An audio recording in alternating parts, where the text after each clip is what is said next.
Yes, here against. Here again we have a game against a very strong German grandmaster, Unzicker. It was very surprising that the game finished like this very quickly. I mean, you see, because it's everything is theory until a certain moment, and then probably Unzicker was surprised and he made a small mistake, and it was enough. You see, we'll To explain resign. how. Yeah, there is no, White was with a very good attacking chance, and finally he could realize. So to start with, everything is theory again. Yeah. So c3 castle, h3. Okay, knight a5, bishop c2, c5, d4. All right, queen c2, c7, knight bd2, and bishop d7, knight f1. And here a little bit strange, What did he play? Knight b7, or no, rook e8. Yes, no, rook e8.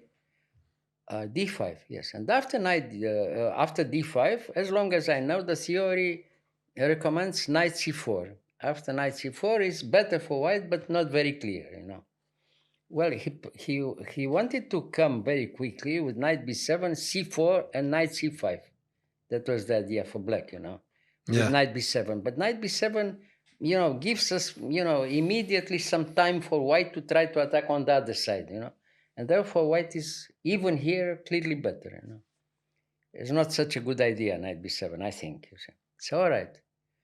He plays like this, and now, knight g3, he's preparing, So, and here, after c4, he played f4. And after f4, probably he had to accept the fact that white realized f4, but not take immediately in f4, because taking immediately in f4 opens too much the lines, Play, I don't know, knight c5, bishop f8, something, some other move. Is not very pleasant because white has a chance to play immediately f5, in better position. But it's not the same, we'll see. He took in f4, and after bishop takes f4, he wanted to consolidate the position by playing bishop f8 and bishop g7, but he has no time. After bishop f8, very surprisingly, the game will be finished in just a few moves, Now, bishop f5, bishop g5. Now, if he played in g7, Yes. it's very unpleasant because he plays simply rook f1. And after rook f1, there's no place to go with the queen. With the knight. The only way to do something is queen d8, but on the queen d8, you are pinned, Yes. And if you are pinned after queen f3, you resign. You lose something. You lose a piece, probably. But the knight here is not okay. No, before this, like here. Where? Knight h5 or where? No, this is completely winning. He takes and takes with the queen, and the attack continues, Yeah. He losing the pawn, and the attack continues. Terrible attack, So, of course, it was a big mistake taking in f4. But very quick. I mean, in a few moves, finished, So like this. Forced. Yeah. So now he realized the fact, well, here is lost after queen f3. Yes. So when he played bishop f8, and after bishop g5, he had to go back. Yeah. Now the idea is that he has a tempo to maybe to try to resist. Now after rook f1, king d8, queen d8, queen f3, king g7, and maybe somehow he can resist, Yeah. Yeah, but it's much too late because now after queen d2, you have to move again something, You have to move the bishop there. And here, white is playing.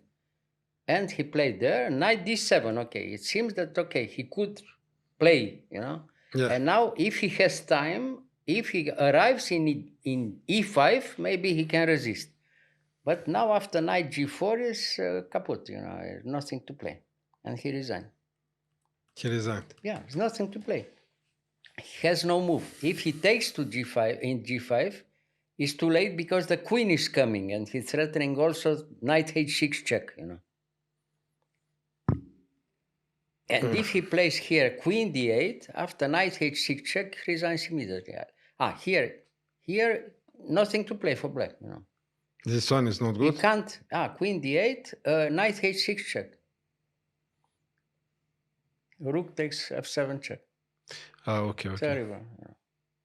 Yeah. Terrible. Yeah.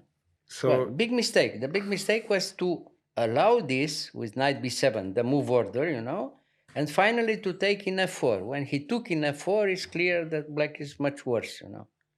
But nobody would expect that the game will be finished in a few moves, you know. So basically, it's too much, too many pieces. Too many pieces in attack, you know. You can't defend. This is the problem. You cannot defend. You can't move the rook.